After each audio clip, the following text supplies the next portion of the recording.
بسم اللہ الرحمن الرحیم۔ ابھی عید الاضحیٰ آ رہی ہے۔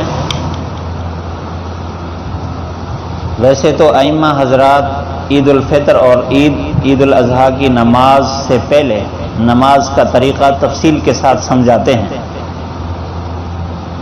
لیکن ہمیں بھی یاد رکھنا ہوگا،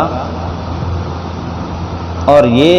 وہ حضرات تو سمجھ لیتے ہیں جو حضرات اس وقت عید پڑھنے کے لیے عیدگاہ میں شروع سے حاضر ہوتے ہیں،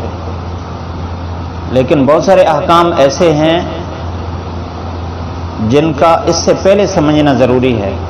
مثلا اگر کسی کی عید الاضحیٰ عید الفطر کی نماز کی کچھ تکبیرات رہ جائیں، رکوع میں شامل ہو جائے، دوسری رکعت میں شامل ہو، تو اس نے کیسے بقیہ نماز پڑھنی ہے؟ ایک تو ویسے نماز کا طریقہ بھولا ہوا ہوتا ہے، پھر بقیہ نماز پڑھنے کا طریقہ بھی نہیں آتا، تو اکثر یہ نماز جو واجب ہے یہ ضائع ہو جاتی ہے۔ اس لیے آج یہ بات سمجھ لیں کہ ہم نے اس نماز کو کس طور پر ادا کرنا ہے۔ اس کے سنن اور آداب کے ساتھ عرض کرتے ہیں۔ عید الفطر ہو یا عید الاضحیٰ ہو، فجر کو ذرا جلدی اٹھنا، تکبیر اولیٰ کے ساتھ فجر کی نماز پڑھنا، پھر اس کے بعد عید کی تیاری کرنا۔ اب عید الاضحیٰ آ رہی ہے، اس حوالے سے بات عرض کی جاتی ہے کہ اس دن مستحب ہے کہ جس آدمی کی قربانی ہے وہ صبح کچھ نہ کھائے،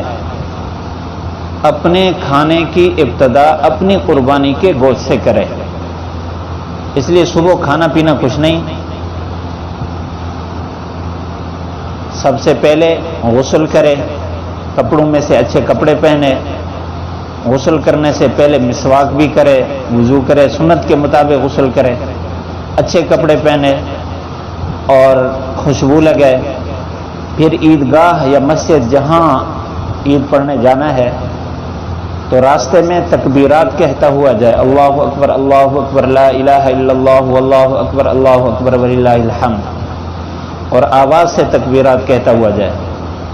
اور واپسی پر راستہ بدل کر آئے جتنا راستہ بدلنے کی وسعت ہے۔ ایک گلی بدل جائے، یا گلی کے کم از کم ایک کنارے سے آ رہا ہے تو دوسرے کنارے سے جا رہا ہے تو دوسرے کنارے سے واپس آئے، گلی بدل لے گا تو یہ سب سے افضل ہے۔ جتنا گلیاں بدل سکتا ہے بدلے۔ عید کی نماز کا طریقہ یہ ہے کہ پہلے تو اس میں نہ اذان ہے نہ اقامت ہے۔ نیت کریں گے 2 رکعت نماز واجب عید الاضحیٰ مع زید 6 تکبیروں کے، امام کے پیچھے اللہ اکبر۔ پہلی تکبیر تکبیر تحریمہ کے بعد امام ثنا پڑھے گا، سبحانک اللہم و بحمدک و تبارک اسمک و تعالی جدک ولا الہ غیرک، سب نے یہ ثنا پڑھنی ہے۔ پھر اس کے بعد 3 تکبیریں ہیں، اللہ اکبر کہہ کر ہاتھ کانوں تک اٹھائیں گے، ہاتھ چھوڑ دیں گے، دوسری مرتبہ اللہ اکبر کہہ کر ہاتھ کانوں تک اٹھائیں گے، ہاتھ چھوڑ دیں گے، تیسری دفعہ تکبیر کہتے ہوئے ہاتھ کانوں تک اٹھائیں گے، قرات کے لیے ہاتھ باندھ دیں گے، امام صاحب قرات کریں گے، سورۃ فاتحہ پڑھیں گے، 7 سورت ملائیں گے، پھر رکوع سجدہ کریں گے، دوسری رکعت میں پہلے امام صاحب قرات کریں گے، سورۃ فاتحہ پڑھیں گے، سورت ملائیں گے، پھر رکوع میں جانے سے پہلے اور قرات کے بعد 3 تکبیریں کہنی ہیں۔ پہلی تکبیر میں ہاتھ اٹھا کر کانوں تک ہاتھ چھوڑ دیں گے اللہ اکبر کہتے ہوئے، دوسری تکبیر میں بھی اسی طرح ہاتھ چھوڑ دیں گے، تیسری تکبیر کے بعد بھی ہاتھ چھوڑ دیں گے۔ اب چوتھی تکبیر یہ رکوع والی ہے، رکوع والی تکبیر کہتے ہوئے رکوع میں جائیں گے، اور اس کے بعد پھر رکوع سجدہ باقی نماز مکمل کرنے کے بعد دعا کریں گے، دعا کے بعد خطبہ ہوگا۔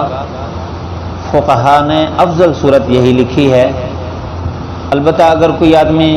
پہلے خطبہ پڑھ کے بعد میں دعا کرتا ہے اس کی بھی گنجائش فقہا نے دی ہے، البتہ پہلی صورت کو افضل لکھا ہے، کیونکہ حدیث میں عید کے بعد کی اس دعا کا صراحتاً کہیں تذکرہ نہیں ہے۔ فقہا فرماتے ہیں کہ عموماً کیونکہ جماعت کی نماز کے متصل بعد دعا ہوتی ہے، اس وجہ سے یہاں اسی کی مشابہت میں متصل دعا کرنا افضل ہے۔ اس کے بعد امام خطبہ دے گا، خطبے کے بعد گویا خطبہ مکمل کرنے کے بعد عید کی نماز مکمل ہوتی ہے۔ بعض ساتھی جو 2 رکعت پڑھتے ہی اٹھ کے چلے جاتے ہیں، قربانی کی بڑی جلدی ہوتی ہے، ان کی عید مکمل نہیں ہوئی جب تک خطبہ نہیں سنیں گے، اس لیے خطبہ اہتمام کے ساتھ سن کر پھر جانا چاہیے۔ یہاں تک تو عید کا مطلق طریقہ ہو گیا۔ اب جو احباب عیدگاہ یا مسجد کی طرف آئیں اور آگے جماعت ہو رہی ہو تو اس کے ملنے کا کیا طریقہ ہے، یہ سمجھنا بہت ضروری ہے۔ اگر کوئی آدمی مسجد میں آیا اور امام صاحب سبحانک اللہم کے بعد تکبیرات کہہ کر آگے قرات کر رہے ہیں تو پچھلا آ کر تکبیر تحریمہ کہنے کے بعد پہلے 3 تکبیریں زائد کہے گا، تینوں تکبیروں میں ہاتھ کانوں تک اٹھا کر پھر تیسری تکبیر میں ہاتھ باندھ دے گا، امام کے ساتھ شامل ہوگا۔ اور اگر کوئی پیچھے آیا مقتدی اور امام رکوع میں ہے تو پھر دیکھے، اگر ایسا ہو سکتا ہے کہ یہ تکبیر تحریمہ کے بعد کھڑے ہو کر 3 تکبیریں کہے، پھر رکوع میں بھی امام کے ساتھ شامل ہو سکتا ہو، یہ ممکن ہو، اس کے لیے امید ہو، تو کھڑے ہو کر تکبیریں کہے پھر امام کے ساتھ رکوع میں شامل ہو جائے، اس کی رکعت ہو گئی۔ اور اگر یہ خدشہ ہے کہ میں کھڑے ہو کر تکبیرات کہوں گا تو امام رکوع سے بھی کھڑا ہو جائے گا، تو اللہ اکبر تکبیر تحریمہ کہتا ہوا سیدھا رکوع میں چلا جائے اور بغیر ہاتھ اٹھائے رکوع کی حالت میں بجائے تسبیحات کے تکبیریں کہے، اللہ اکبر اللہ اکبر اللہ اکبر، تب بھی اس کی رکعت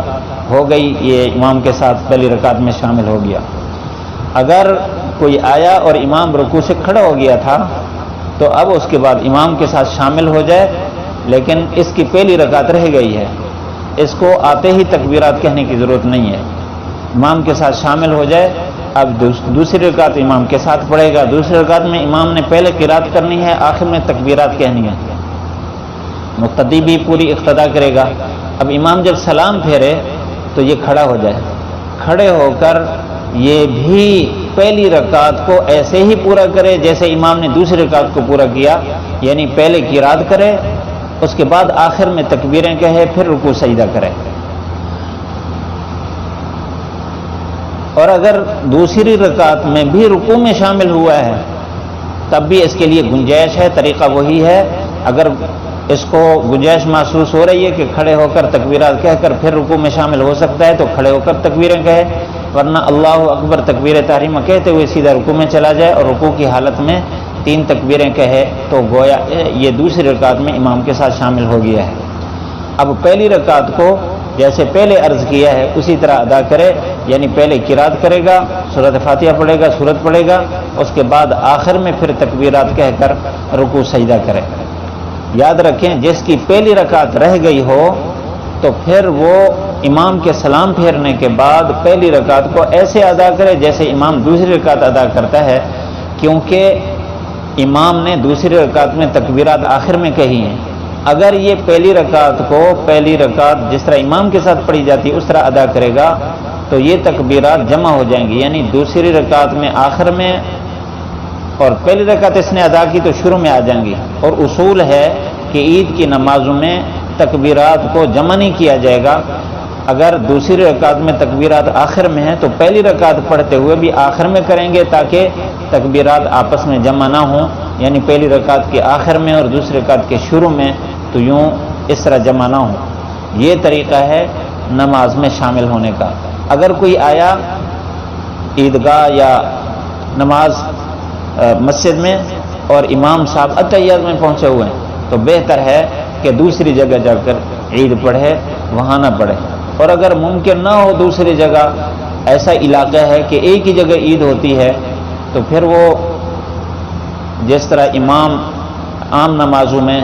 اتحیات میں پہنچا ہوا ہو تو اتحیات میں شامل ہو کر کھڑے ہو کر نماز ادا کرتے ہیں، تو اس طرح ادا کرے، امید ہے کہ اس کی عید کی نماز قبول ہو جائے گی۔ اور اگر کوئی آدمی سرے سے عید سے رہ گیا تو اس کے لیے یہ جائز نہیں ہے کہ 2-4 آدمیوں کو اکٹھا کر کے اپنی عید وہیں کرا لے، بلکہ اس کی عید قضا ہو گئی ہے، اب اس پر استغفار کرے۔ اللہ تعالی ہم سب کو عمل کرنے کی توفیق نصیب فرمائے۔